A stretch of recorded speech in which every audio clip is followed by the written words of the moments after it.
It's the SeaWorld Splash Podcast, bringing you the latest news, rumors, and history from the SeaWorld parks in Orlando, San Antonio, and San Diego. And now, here are your hosts, Joseph and Sheldon. Hello, and welcome to the SeaWorld Splash Podcast. I'm your host, Joseph, along with Sheldon. What's going on, everybody?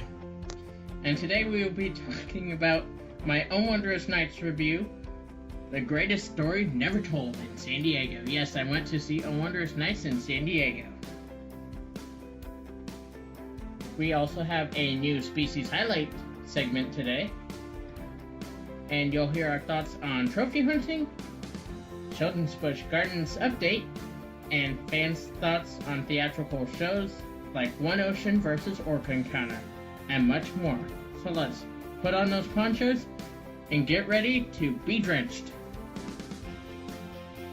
So, in recent news, Chester, the false killer whale who lived at Vancouver Aquarium, passed away.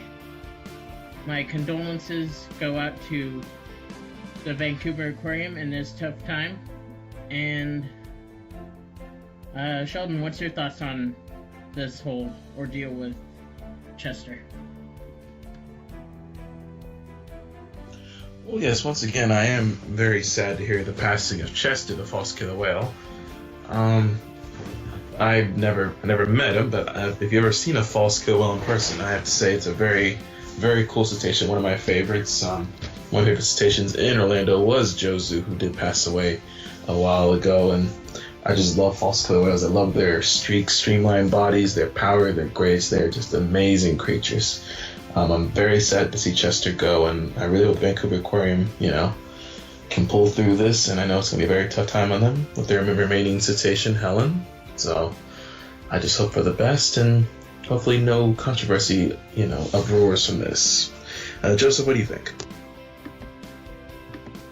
Yes, it is definitely very sad to hear about Chester's passing. And again, our condolences go out to the Vancouver Aquarium. Now, on to my review on Oh Wondrous Nights in San Diego, the greatest story never told. That show is awesome. I think that San Diego did an awesome job bringing it out here. And Sheldon, have you seen it over there in Orlando? Yes, I have one time, and the reason it was only one time is because for all you SeaWorld Orlando fans out there, you and I both know that around December it's really hard to get into that show. You have to wait a very long time, and pretty much a whole day in itself to get in. I know that much, but it was a very cool show. I love the music. My favorite part is the ending when all the animals actually come in and take the place of where the puppets were, and they're singing, and it's a really cool scene, especially if you guys, love nativity scenes. It's amazing. It's a really heartwarming story. Definitely love it. I haven't seen it in San Diego yet. I noticed there are some differences with San Diego and Orlando, and I think we all know why. Joseph, can you tell some of those differences over there in San Diego as opposed to Orlando? Yes, those differences are like with the dove. In Orlando, they use multiple doves. In San Diego, we use only one dove because in Orlando, you guys have it in a closed theater. In San Diego, we have it outside in the open. So, let's do some math here. Dove and birds of prey. And I don't think that's gonna happen. Unless you want your owl having a birdie snack, but I know that's not what they want to do. Yeah, that would not be fun. But yes, my favorite part is when the live animals do come in. That's awesome. And it's definitely a bigger set. I would like to see the one in Orlando just to kind of compare and contrast. But yeah, it's definitely an awesome show to have out here in San Diego this year. For sure. It is one of the best stories ever told in the history of Earth. Now, on to our thoughts on trophy hunting elephants. some of you may not know that our co-host Sheldon is a big fan of pachyderms. What's your thoughts on this? Well, first of all, I'm extremely outraged by this decision. Yes, I'm a very big fan of elephants and rhinos, and to find out that a law has been passed to allow trophy hunting, but for selfish reasons, in my opinion, is just disgusting and just outrageous. Elephants and rhinos are endangered because of poaching. Trying to, saying that it's okay it's sending a wrong message to our kids. I mean, let's face it. You guys know about the northern right rhino. Only 3 left in the world. Why is that? Well, it certainly wasn't from lions. No, it was from people. It was from hunting. Every day, rhinos and elephants will be poached for their horns and ivory tusk. And here we are passing a law trying to pretty much end them. They're already endangered. There's not enough space as it is. And I know some people would say, oh, they're doing elephant cullings or rhino cullings because there's just too many elephants, rhinos in one place. I'm like, well, that's because there's not enough habitat for them and they have nowhere else to go. If you think if someone took out your home, where would you go? To the next place that's like home. So the reason there's probably too many in one spot is because there's nowhere else left on the planet for them to roam around. It's sad, really, but there will probably come a time where our grandchildren might not even see an elephant or rhino at the rate we're going. I mean, every rhino species has been threatened by poaching, habitat destruction for the horn. Elephant populations have been decimated in Asia and Africa because of poaching, habitat destruction, human conflict. Trophy hunting does nothing. I know some people would say it has conservation in it. It has no conservation whatsoever. Just because you're killing off a small amount of the population doesn't mean you're preserving it. You want to preserve the species, you preserve every individual of that species, because genetic diversity is important. If you don't have that diversity, guess what?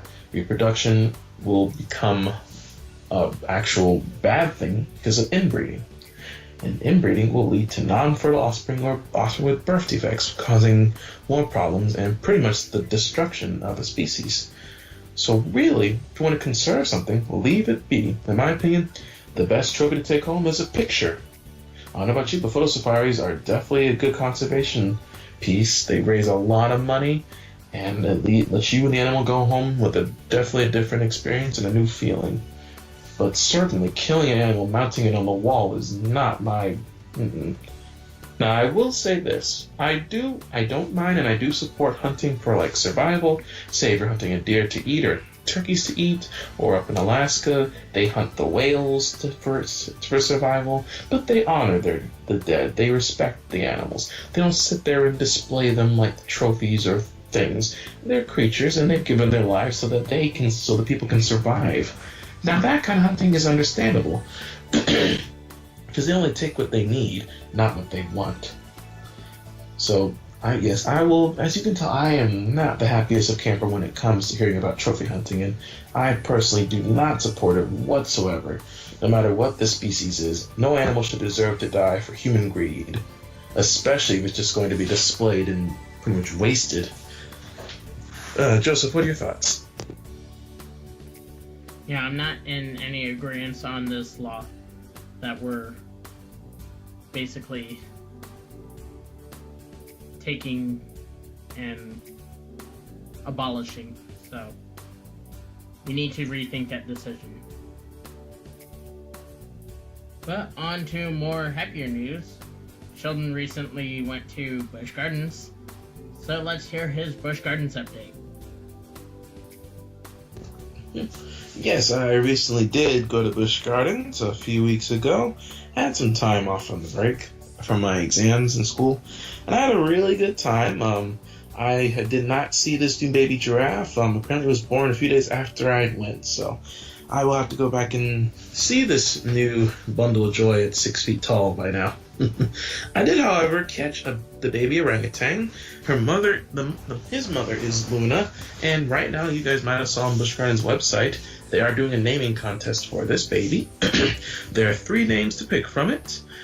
You can go on that website, you can go on the Facebook page, and you can vote for your favorite name. And I did get pictures of it. It's on my Facebook page, and it is a very cute little boy. He's very curious. The mother, Luna, she did bring him over to the glass to interact a little bit and see the people, and she's a pretty good mother. It's a first-time mother, actually.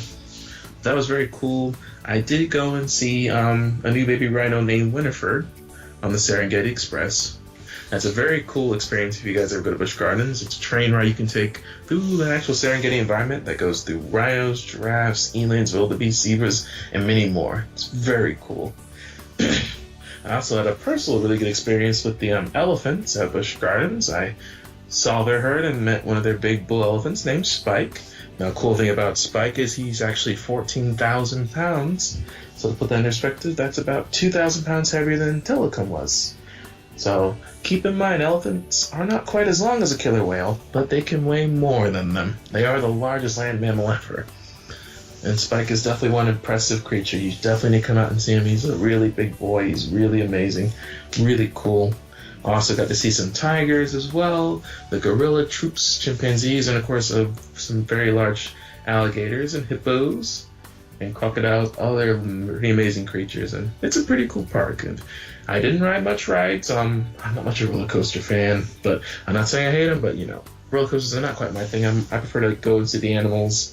I even caught a cheetah run, and when I say it was a very, very fast-paced, very interesting experience. They're not kidding. The cheetah goes 0 to 70 in a few seconds. It can really happen. It's really cool. If you ever go to see a cheetah run, I recommend not taking a picture, just videotape it. It's so much easier because if you take a picture, 9 times out of 10, you will have a blur on your camera, and it'll just be a blur forever. So I would say if you have a video camera, just record it. It's a lot easier. But yes, definitely, if you guys ever in Tampa, definitely go check out Busch Gardens. It's a great place if you love animals and rides. It's a really cool experience. Love the animals, love the rides and all that stuff, and definitely cool. Joseph, what do you think, or anything you have to say about that? How about the Christmas stuff that's going on there right now?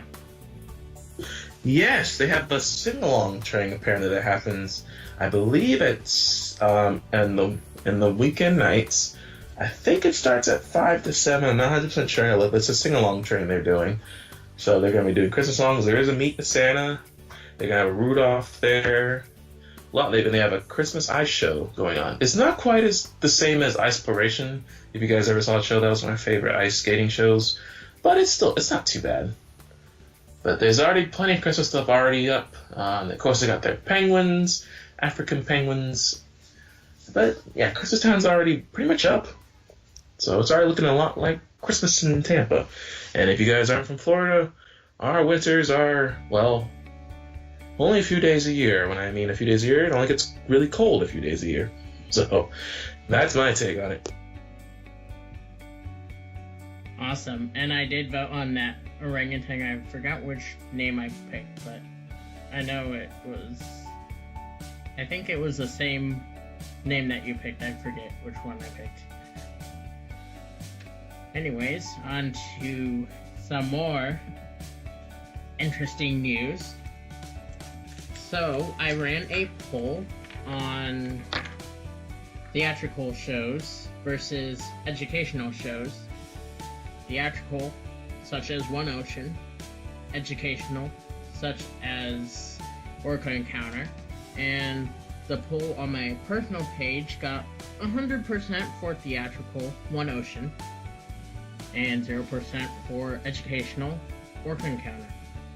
I also ran a poll on the Facebook page for SeaWorld Splash, which got 85% for theatrical and 15% for educational.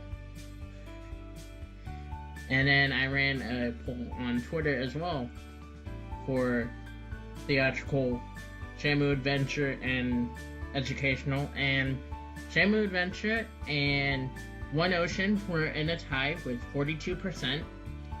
And Orca Encounter got 17%. So it was interesting to see these polls. My personal opinion, I like Orca Encounter, I know. But if you guys want to talk to me, I'm more than welcome to talk. Sheldon, what's your thoughts on this whole thing with Orca Encounter and all that.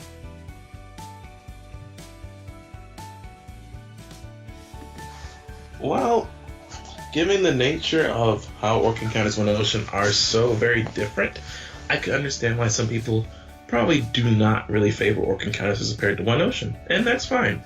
Everyone is entitled to their opinions, and we appreciate you guys coming out and voting and giving us an honest opinion on what shows you prefer.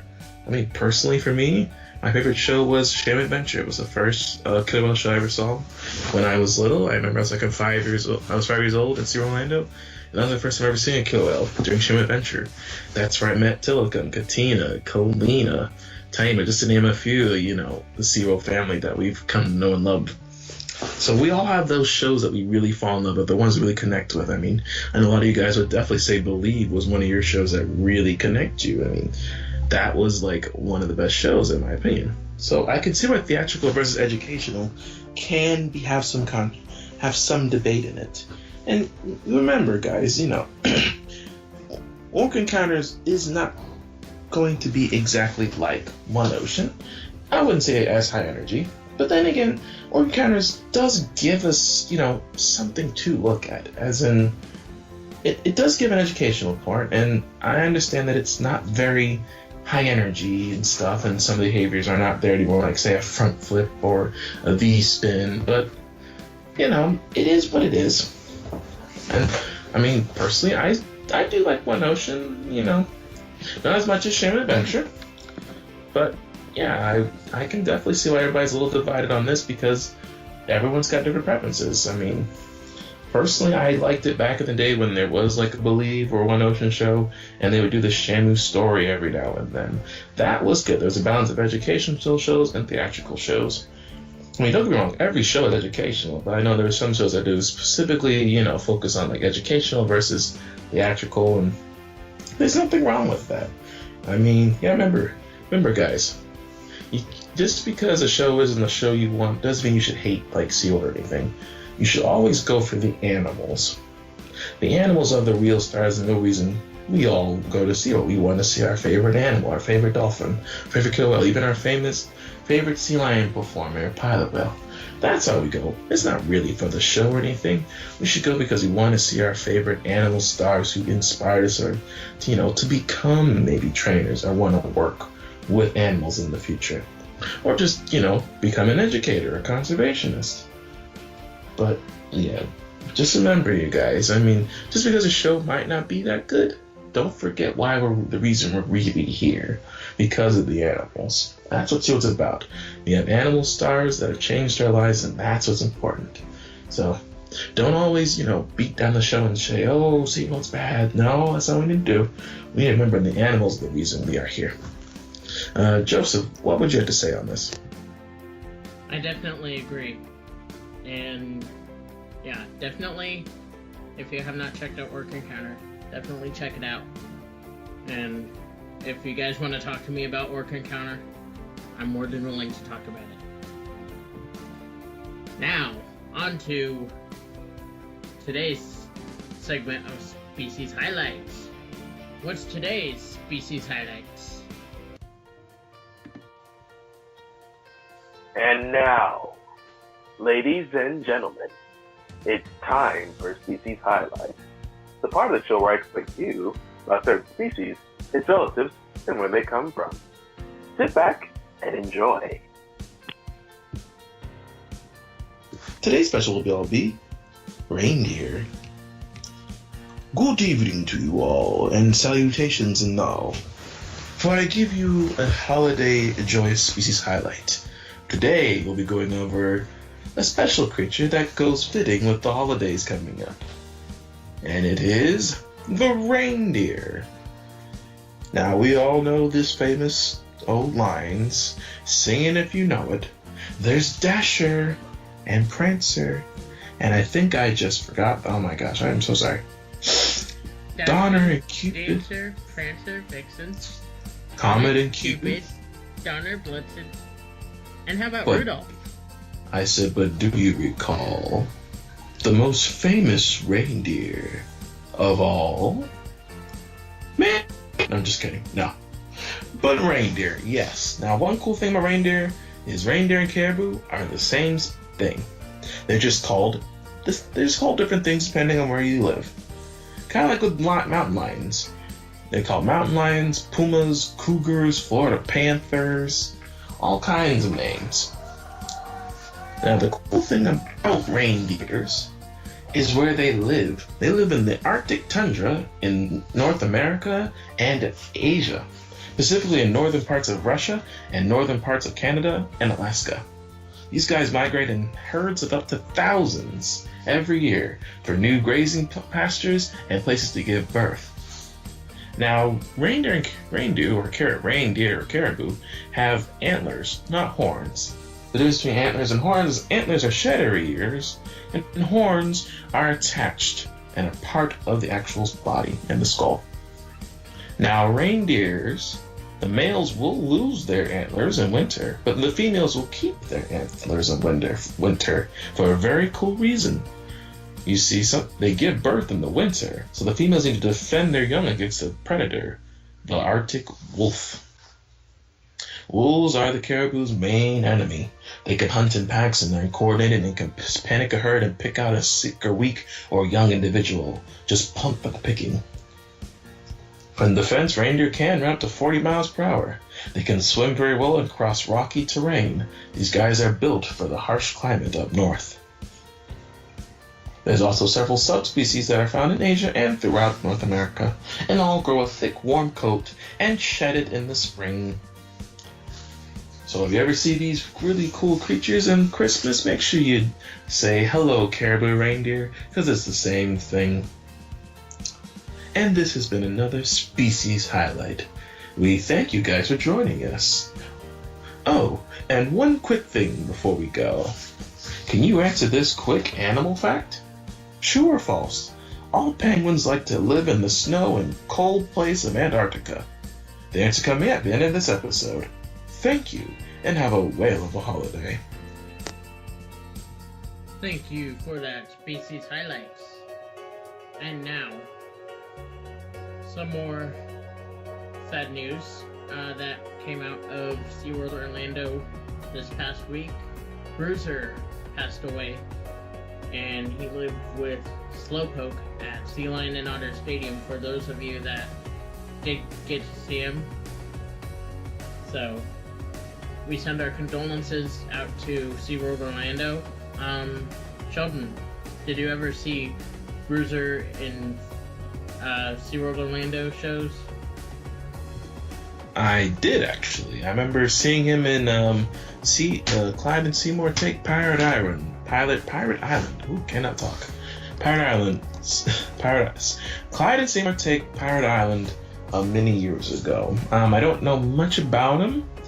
I remember seeing Slowpoke a lot too in Sea Lions High, but not seeing Bruiser too much. So I'm very sad to hear that news. But I know he was well taken care of. He was 39 years old. They lived to 40 years old. I don't know about you, but if it wasn't for good care, he probably wouldn't have lived that long. So that's another testimony to SeaWorld and the great care they take for these animals. I can definitely say he was okay taken care of and definitely was very well fed. He didn't look like he missed any meals when he came out at the end of the shows when I saw him a long time ago. But yes, definitely our condolences go out to SeaWorld Orlando during this tough time as well. I know the animal care staff did all they could and took care of him throughout his 39 years. Yes, so condolences go out to SeaWorld Orlando. And some more walrus news. Baby Aku has joined Ginger. So if you guys ever do the behind the scenes tour at Wild Arctic, say hi to Aku and Ginger. I've seen videos and pictures of them, they look so cute. Sheldon, what's your thoughts on Aku joining Ginger? I think it is very cute, and I'm really glad Ginger has someone her age to play with. Since she is back there and behind the scenes, I'm glad that these two horses do get to bond, and hey, hopefully maybe one day these two might, become really good friends and maybe produce a mate, maybe have another baby walrus calf, maybe a second generation walrus. I don't know if that'd be the first, but I have to look into it.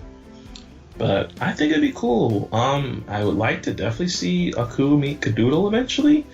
Meeting Garfield, I'm not 100% sure, because male walruses can be a little particular about their girls, so maybe when Coo gets a little bit bigger and puts on at least a couple thousand pounds, maybe have him come meet Garfield in Caboodle on Habitat. Maybe you might see, hey, maybe one day we'll see 4 walruses in Wild Arctic. That'll be very interesting.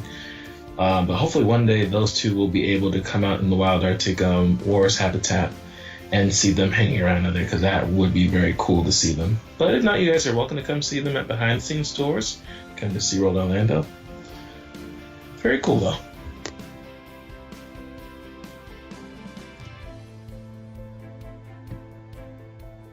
Yes, that is awesome to hear that Ginger and Aku are together.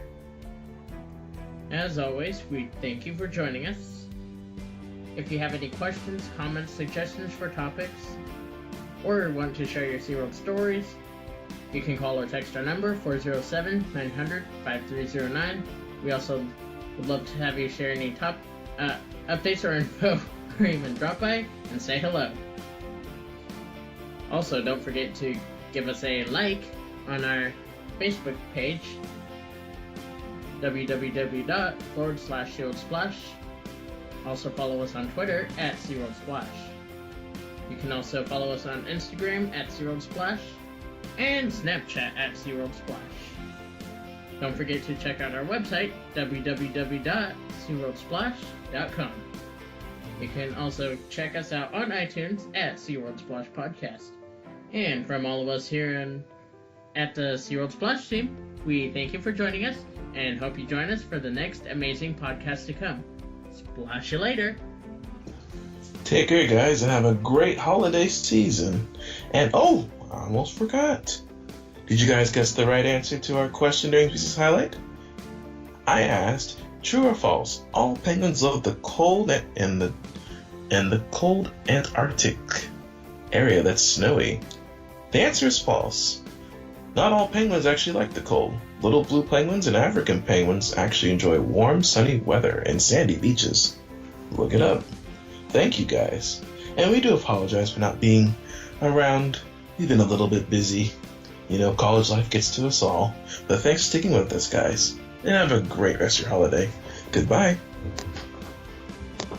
Splash you later and have a whale of a holiday. Remember, if you want to share any of your favorite SeaWorld stories or memories, please call or text the SeaWorld Splash team 407-900-5309. Once again, that number is 407-900-5309. Or email us at SeaWorldSplashTeam@gmail.com. Thank you, and we'll splash you later.